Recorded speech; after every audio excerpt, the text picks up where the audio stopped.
Hi. So here's where we're at right now. We have demilled this barrel, bored it out larger than a shotgun shell. We have it bored out, and as you can see, it's cut back so we could put the 22 Hornet barrel in here, and this will hold it. That's a lot of pressure when you go to open them sometimes and clump down, especially on a gun that doesn't caulk on opening. It's just free falling. So we'll get that. So what we're going to do is, now we're going to take this barrel here. This is the Hornet barrel. Okay, now this bore hole is 0.815. So what we're going to do is turn this barrel down to 2.185. And it's going to run out about right here, which works with this. So we'll run that out. Okay. So then once we hit that taper, we'll start tapering this part of this barrel saddle. And then these ugly holes will be covered by that, but then we'll still maintain that dovetail for the sight in the barrel, because there's one on this end too. So we just got to be careful to get them, straight up and down when the time comes. The reason I left this top on here is because I'm going to drill holes in here to under here, and then when the barrel's in there, I might spot weld up through them holes to tack this barrel to this piece permanently right in there. I would like to silver solder it, but I don't know if that would be strong enough.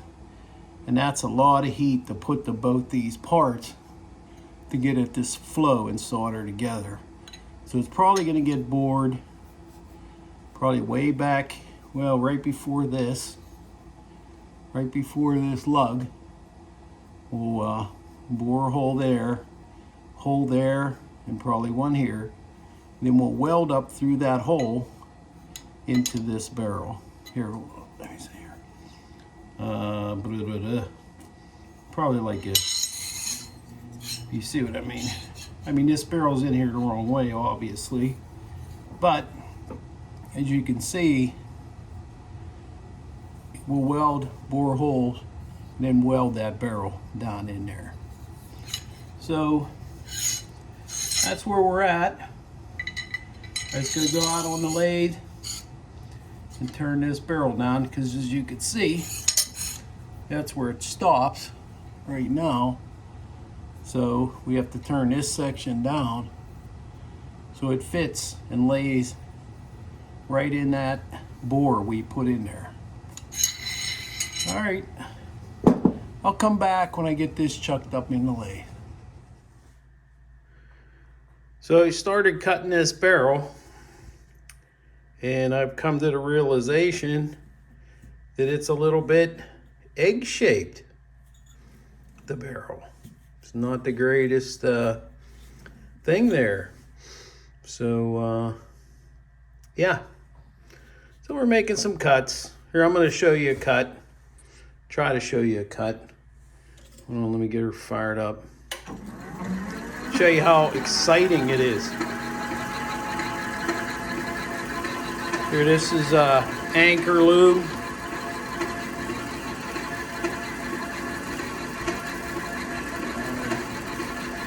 Anchor lube. Put it in gear. Because of those notches and everything in there, it makes a pretty good racket. Screw holes, dovetails, stuff like that. See another screw hole. I'm at 0.881 right now. I need to get down to 0.815. So I'll get there. Just these interrupted cuts, you don't want to go too heavy on your cut. Really bangs it around a lot. So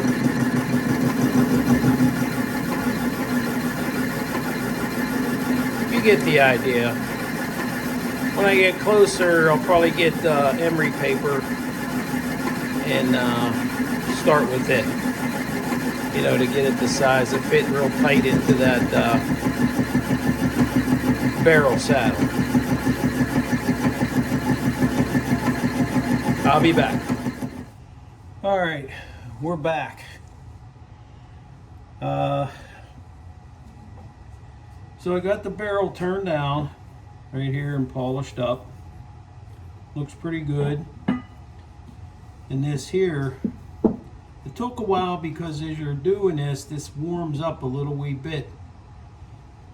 And you want it to fit in here, you know, like the skin on a hot dog.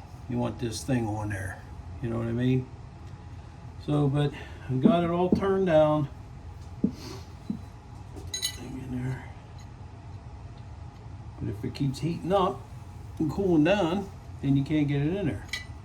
Oh, here, let's do it, I guess. All right, here we go. Got that in there. I think fits in there like the skin on the hot dog. Hope you can see that. Let me get it up there closer. So that's what you have. I mean, I'll have to set the head space. I'm a little deep. But when I bore the holes to tack weld this barrel in there, which it sits in there pretty nice. You know, it's in there pretty good. Let's put it in here and see what she looks like. All right, well, that's what we got. Here, let me do that. So that's what you're ending up with. Got your receiver, barrel. Once the wood forearm is on there, this is the old broken one. You get the idea. You get the idea what it's going to end up looking like. But it's almost a 22 Hornet. Pretty sure all the hard stuff's done. A monkey could weld. So, especially in a hole underneath where you ain't going to see. So I don't have to worry about how pretty that looks. But the only thing left is to make a breech face for it in here. So once I get that done in there, I'll get that adjusted to the right depth. Get that adjusted to the right depth. And then I'll cut a metal ring, you know, with this hole cut out. Then I'll make the ejector. That'll, I have to modify this one right here. I'll have to modify this ejector to work with. Oh, that's full crudge, it ain't gonna go in there. But I'll modify this and put a piece on it so it goes right up underneath that head, right in there. But yeah, I'll put that breech face on there. I gotta have it dead nuts with the face of that. And that ring will take up that head space. And then we'll be good. But that's what we got. It fits in there nice. Looks good. Polished up. I'll never match that bluing though. I know that for sure. But I'm tired. That's enough for a Saturday. Got that board and this cut. So I just got to police everything up now. Straighten it all out. One more lathe job for that ring. And then that's just cutting, file a notch for that ejector. A notch for that ejector and we'll be good to go. All right. Thanks for watching the video.